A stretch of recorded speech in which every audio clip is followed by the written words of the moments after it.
And welcome to the Security Guy and CIA Spy. I am Robert Tisiliano, and this is Peter Warmka, live from Orlando.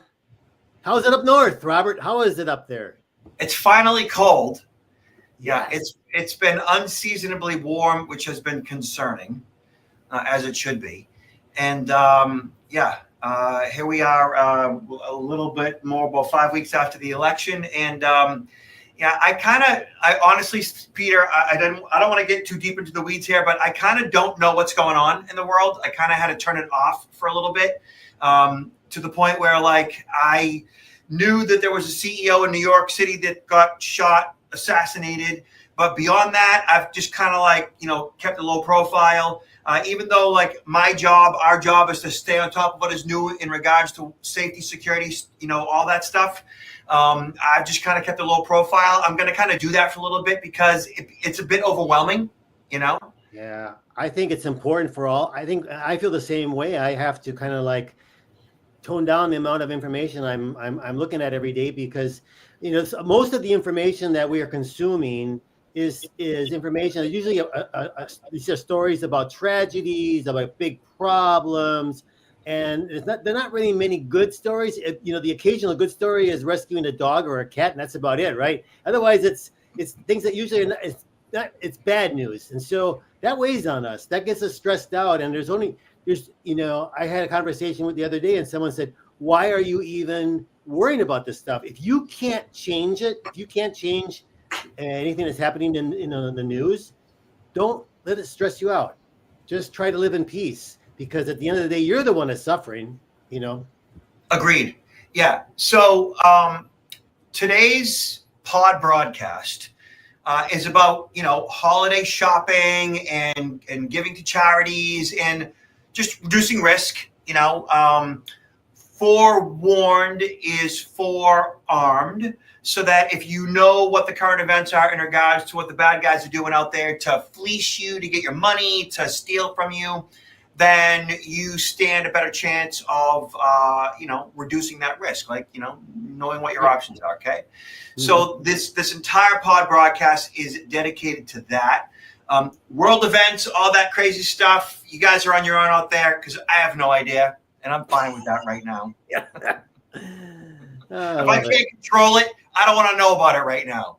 I'll check in with you about 4 years in that regard, okay? Yeah. Let's let the holidays. That's enough stress just dealing with the holidays right now. Okay, so we got to focus on that. All right, so check this out, Peter. Let me see. Hold on. Let me share something with you. The whole screen. Thank you. All right, hold on. Sorry about that. Oh, Peter, I made a mistake here. I see it. I mean, you pulled it up. You can see it, but I can't see you. What did I do wrong? Okay. That's okay. No one needs to see me. Let's get into this one. You're important. All right, there we are. Okay. Oh, new options in StreamYard. If you guys don't know StreamYard is a pretty cool tool. That's what we're broadcasting from today. All right, so right here, Better Business Bureau, BBB, the naughty list, the 12 scams of the holiday season. So we're going to kind of blaze through these, both 2023, 2024, misleading social media ads. As you scroll through your social media feeds, you often see products advertised.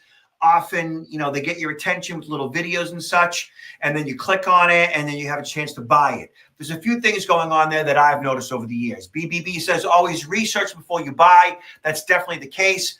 I would say more than anything, the scam itself, I find, more than like it being like fraud, but that does happen, of course, scammy links and all that stuff, is that when you click on something, and this is like more of a consumer advisory than a scam, is that like that product or service that's being offered always appears a lot better than it actually is. That's what I find. Because if the quality of the product is inferior to what your expectations are. Yeah. So what I usually do is I'll check out that product by searching it out. And often I find it on Amazon or somewhere else where people have crowdsourced their rating for what that product or service is all about. And I'm telling you, 9 out of 10 times, it's like everybody's like, nope, don't, doesn't look good, bought it, poor quality, the whole thing. And often, you could, if you still want it, you could find it a lot cheaper than you could get it when you clicked on links on Facebook. Mm-hmm, mm-hmm, mm-hmm. So research it, find out more about it before you just impulsively buy it on Facebook or wherever, because chances are you're going to find it a lot cheaper elsewhere and probably rated poorly. I like a lot of that Facebook advertising that I see is like, it's just junky stuff. Yeah, it's funny. I don't know if maybe I'm just kind of like the oddball out, but I really don't get onto Facebook and look at ads on Facebook. I mean, I may look at some things that people have tagged me in as far as pictures and what they're doing, but I don't, be honest with you, I don't think I've ever bought anything that I've seen on Facebook. Yeah. I've bought 1 or 2 things. My wife has bought 1 or 2 things and it ended up being bad. And that's how I learned, not to do that. Yeah. I'm a consumer just like everybody else. Social media gift exchanges. These are also known as cash gifting. The older version was called Secret Sister. Newer versions of this scam revolve around exchanging bottles of wine or bourbon. Another suggests purchasing $10 gifts online. Any type of exchange of cash or gifts online, just don't, just don't. So why don't when we have enough family and friends to give gifts to, I think during the holiday season, why are we giving gifts to people that we don't even know? Yeah, because you think you're going to get something back and it's like, just don't, Yeah. Holiday apps. Apple's App Store and Google Play list dozens of holiday themes apps where children can chat live with Santa and such. Just be careful. Whatever you download, look at the ratings before you do so. You have less to worry about on an Apple device than you do on an Android device. On an Android, you should have antivirus. Mm-hmm. Androids are susceptible to viruses like PCs are susceptible to viruses. Macs aren't as susceptible. Apples aren't pretty much at all. I mean, I know that that could be debated, but in general, iPhones, iPads just don't get viruses. Are you seeing that some of these apps allow the children to converse with Santa Claus? So they're getting on the app and they're talking to an old man with a beard, and this is concerning to me.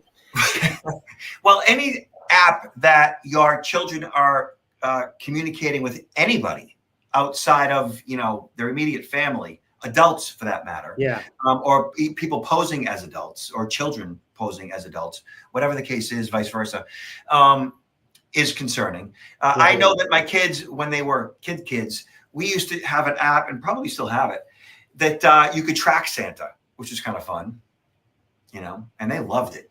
Mm-hmm. Yeah. Fake toll collection texts. So these are going on all year long, not necessarily just the holidays. I've gotten a bunch of these. Really? In the Northeast, Easy Pass is our toll. And I've gotten numerous Easy Pass type toll texts saying that I owed money. Click on this link and so on. It's always fraud. Just delete it or block it from that point on. You mean they're just sending this out randomly to a lot of people, whoever they can get telephone numbers for, they send it out? Which really is just robocalls. Yeah. And they don't necessarily know the person or the fact that it's a legit phone number. They're just, robocalling. Like my phone number starts with the 617, and then whatever the exchange is, whatever the last 4 numbers are, and they'll do that 111, 112, 1113, 1114, and so forth. Just go down the line, and eventually they're going to get somebody on the line. Like I'm a 617. In the Northeast, or Massachusetts specifically, is 617-508, 978, and so forth. These are the exchanges. What is the first 3 number called the exchange? I think so. Think so. And they know enough about that they know that Easy Pass in Massachusetts and New England is a thing. And so they'll specifically upload that particular graphic for that particular toll in that particular region and so on. So there is some social engineering that goes on there where they have a general idea of who will respond to what, you know? Yeah, and a lot of people probably will fall for it because they say, well, let me just take care. I mean, I'm sure the tolls are not that much, right? But it's enough that, oh, if I don't pay this now, there's going to be fines and other things later on. Let me just pay this and forget about it, right? Yep. Temporary holiday jobs, employment scams were identified as the number one riskiest scam. Listen, temporary jobs over the holidays are a thing. You see an ad for that anywhere, even monster.com for that matter, like anywhere. Facebook, you get text messages, you get emails for any temp jobs, paying good money. Just never give out social security numbers, never give out personal information. Always reach out to the company itself to find out if, in fact, they are offering any employment. Just be cognizant that this is happening and do your research before you react or respond to any inbound request. Mm-hmm. Good advice. Yep. Imposter scams, there's a zillion of them, can take many forms, especially during the holidays. When you may be purchasing or returning gifts, when shopping online, be on the lookout for fake lookalike websites created by scammers to trick people into downloading malware, making dead-end purchases, and sharing private information. Fake charities, we'll talk about that. Actually, let me see, fake charities. Let's go right to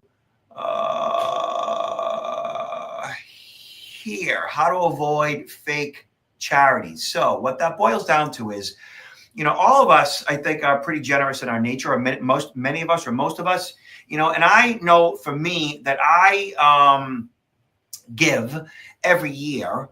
I run the Boston Marathon for Dana-Farber Cancer Research, and we do football squares and send out all kinds of emails requesting donations. And so I know who I'm donating to, and I know the links that I'm going to donate to, and occasionally I have other runners and other friends and family that looking for donations. And if they're sending me something, then I'm 9 out of 10, I'm going to donate to it. Right. And I am familiar with the links in the charities that are requesting my money. I'm familiar with it. Like I've done it before. I know it, and that what it boils down to is don't donate to a charity that you're unfamiliar with or based on a solicitation by somebody who you don't know. Mm-hmm. Very important. Well, also too, I think you find when you're giving, a lot of times you end up on these lists, right? And your name and your information is shared with other. I mean, it's just like a compounds. Like you give the three today, and all of a sudden you get 15 different charities sending you things out. So I got to a point where I like you, I just like to have my favorite ones, and kind of like forget it. It sounds kind of cool, but forget about the rest because they probably all need money, right? But it's just for peace of mind. I'll go with the ones that I feel comfortable with, and give to those, and don't respond to everything that's coming in every day. A lot of unsolicited requests. That's it. Just turn that stuff off, deny it. Platforms such as Charity Navigator and GuideStar can help confirm that a charity is registered. They often include financial reports as well. So, AmericanRedCross.org, donate there. But you're right about those reports. It's not only verifying that they're registered, that they're legit, also their financial reporting. You can see how much of your donation is going to go to actually help the people at the end of the line versus going for, PR, marketing, and administrative costs. So if you're really conscientious about how much of that each dollar goes to the cause, it's good to see that type of information as well on that site. Yep. Another, I guess, scam fraud to be aware of regarding charity is, for example, in my own town, my girls, they dance and they go to a dance studio. And one of the families, their, I believe, daughter goes to this particular dance studio, and their little boy is sick. And so this boy, I believe, has a form of cancer. And, we have been asked by the teachers at the studio to make donations. So we've bought, stuff online and via Amazon and sent directly to the family for the holidays. We've donated food. We've donated money. So, like, we're supporting this family through this, a difficult time. And they have a web page set up through one of the charity sites where they get donations. I forget the name of it off the top of my head. And what has happened is some scumbag modeled that family's issue, basically taking photographs and information, and from that Facebook page that was created, and they duplicated it. And that exact same page, all the graphics, all the everything you can see online on Facebook. And they actually friended a lot of the people that had donated. Mm-hmm. And so now there was two Facebook pages set up for this exact same family, one being the legit one being fraudulent, and people actually made donations to the fake one via a fake link and such. So be careful. They called me and said, "Hey, what do we do?" I go, "Well, first thing you do is you tell Facebook this is a scam, and Facebook will take that down eventually," which they did, but not before some people got scammed. So always pay with credit cards, which are reimbursable. Be careful. And anytime you pay via Zelle or PayPal or Venmo or Cash App, Zelle will tell you on their terms of service that treat Zelle like cash. Mm-hmm. Because once you Zelle somebody, that money's gone. That's right. Clawing that money back is very difficult. They generally don't do that. Mm-hmm. Mm-hmm. Yeah. That's very true. So be aware. Okay. Let me see. Consumer Reports shares tips to avoid holiday scams and gift card fraud this season. Oh, yeah, this continues, right? I mean, it's amazing that this is still going on. A lot of the merchants, though, I think are trying to make some improvements in having it difficult for scammers to have access to those gift cards that are on on display.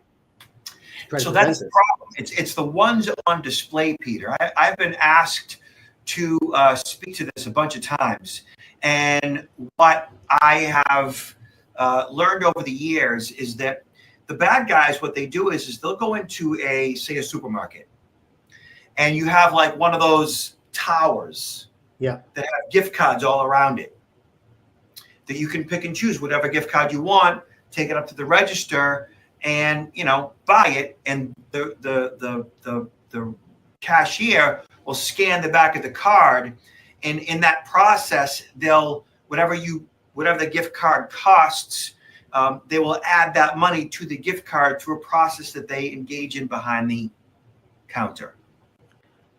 Yeah, and the fraudster will use that as soon as they can. They'll try probably every day try to see if that number has been activated and there's been money there, right?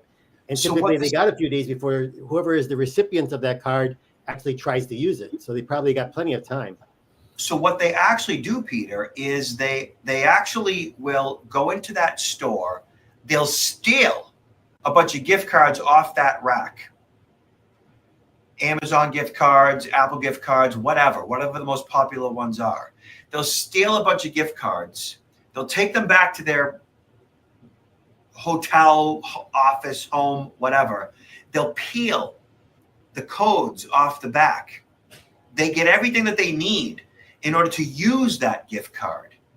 And then they bring it back to the store. They put it back on the rack, Peter. Yep. So that when you buy it and you put money on it, they already know what the code is. They already know the gift card. So what they're doing back at their operation, they're constantly checking the balance on the gift cards. They're just hitting refresh all the time. And once there's money on it, bang, they cash it in. But for example, some of the gift cards would be difficult to cash them in, right? Because isn't the only way you can cash them in is if you're using them with that specific vendor? Let's say for a restaurant, let's say. Don't you have to, or is there a way to cash them in without using them at the particular vendor? So like a Visa gift card, okay. A Visa gift card is cash, Amazon. Amazon is cash on Amazon, and if that scammer has a rogue Amazon account, they can just boom, they've got money on Amazon, bang, they're buying stuff that gets shipped out pretty quickly. They do that on December 15th, and that gift card isn't delivered to its recipient until December 25th. That person who gets that gift card as a gift may not use it till December 30th. So that scammer has 20 days to cash it in. Make sense? So what are some things that someone can look for when they're looking to buy a gift card? Is there a way for them to detect that something has been tampered with? So look on the back, look to see if there's anything going on in regards to that little thing you scratch off, and or if there's something you peel off. If it's been tampered with at all, take it right back to the store. What they say in this particular article here is, hold on. Run your finger over the card. Does it look like a sticker has been put over the barcode? Does it look like the package was opened or maybe been glued back together? That's good advice. Instead, buy gift cards from behind the counter or opt out for virtual gift cards, or opt for virtual gift cards, the ones you get via email. If you receive a gift card, use it as soon as possible to lower the risk. All of that makes perfect sense. So you as a consumer buying gift cards, buy them from behind the counter or buy virtual gift cards. Right. Two good options. And if you receive them, like it says, run your finger over the card. Does it look like a sticker has been put over the barcode? Does it look like the package was opened or maybe glued back together? Use it as soon as possible. If there's a problem, talk to the gift giver, bring it right back to the store. But what if you purchased the card, it's fraud, it's fraudulent, and you give it to somebody, and now that person tries to use it, and they find out that there's nothing on the card. What kind of recourse really is there? Can they go back to the store? Yeah, I mean, that's got to be a problem for the store too. But is there a proof of that transaction that they bought the card there? I mean, I don't know. I think that it's going to be a problem, but I think that if there is fraud, you're probably going to be, I would imagine you're going to be taken care of, but it's not going to be easy. Well, I suppose, and another good reason if you're going to be buying these cards, to buy these cards with your credit card, right? Because you have recourse to your credit card company if something is fraudulent. That is always the best thing. Always use your credit card. That way you can contact your Amex, your Visa, your MasterCard and say, hey, I bought a gift card. It turned out to be fraud. They usually have some type of a protection guarantee, I would imagine. Mm-hmm. Yeah. Credit cards definitely provide you a level of, I guess, reimbursement should something happen. That's why they can charge 23% annual interest, because they got to recover all those expenses. All right, so we are getting to the end here, Peter. BBB scam alert. Don't be fooled by fake package delivery scams. I get the same thing. How the scam works: you receive a text message from what appears to be a delivery driver looking for your home. It says something like, "Hi, my name is Tony. I work for FedEx. I'm trying to find your house. Please call me." If this message seems strange, it is. A different delivery scam includes a text message. The USPS package has arrived at the warehouse and cannot be delivered due to incomplete address information. I get that almost every day at this point. Yeah, me too. Every day. Please confirm if your address in the link, and then you click the link. And the idea is, they're going to contact you. They're going to get credit card information. You're going to have to pay for additional shipping with the credit card. Like, look at what it boils down to is just don't. It's really that simple. Mm-hmm. Right. Like don't click the link. Don't fall for it. Don't engage in it. As long as you don't, you're going to be fine. Peter, like, what do you do when you get these things? No, I just completely ignore them. I mean, I usually know if I have a package that's going to be, delivered. And a lot of things I get it from Amazon, and I just go back on Amazon and look at the track. They provide you with a tracking. Almost every place is going to provide you with a link for the tracking. So just if you're in doubt, say, hey, let me just go to the site and see where is this package that I know I'm expecting.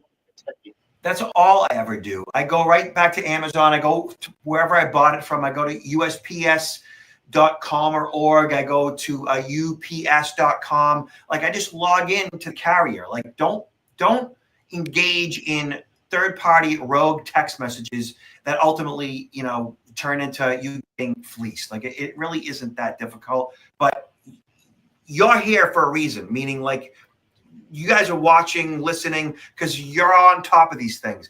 But there are certain people in your life that aren't, so inform them, echo what it is that we do here. All right. Peter, so what's going on? Where you at? What do you want to promote? Well, I always like to promote my books. We talk about fraud and how we can try to protect, through awareness, protect ourselves. So I always encourage either for you or for your loved one. There's a couple of books that Confessions of a CIA Spy, The Art of Human Hacking, and Why Are You Messing with Me? Directed to the most vulnerable segment of our population, our elders. I just want to put a word out there. Hey, we're almost to 2025. Myself, just like you, Robert, I know that people are already contacting us wanting to schedule events as speaking events or training events. So if you believe your organization could benefit from what Robert and or myself has to offer, please, don't wait. Contact us early to see if we might be able to do something for you during this coming year. Yeah, man. Me too, right? Peter, what's your website? Counterintelligence-institute.com. And you can also find me on LinkedIn. Awesome. And you can see me at protectnowllc.com. 2024 was a pretty good year, much better than 2020, 2021, 2022, even 2023. So things definitely are picking up. Everyone's realizing and recognizing risk at a much higher level. Most companies that I'm working with today, they're like, you know what? We've been providing phishing simulation training now for quite a few years, and it's good. And our people are getting better at it. And then what they're saying to me is that the problem that we have is that people don't really care that much about security like we want them to. That like the phishing simulation is becoming a little stale, and it's not. It's doing its job for what it's protecting us from or them from. But they need to know more in regards to security for their person in order to protect our data, they're saying, like they want to know how to protect their own identity. They want to know how to protect their families and their bank accounts.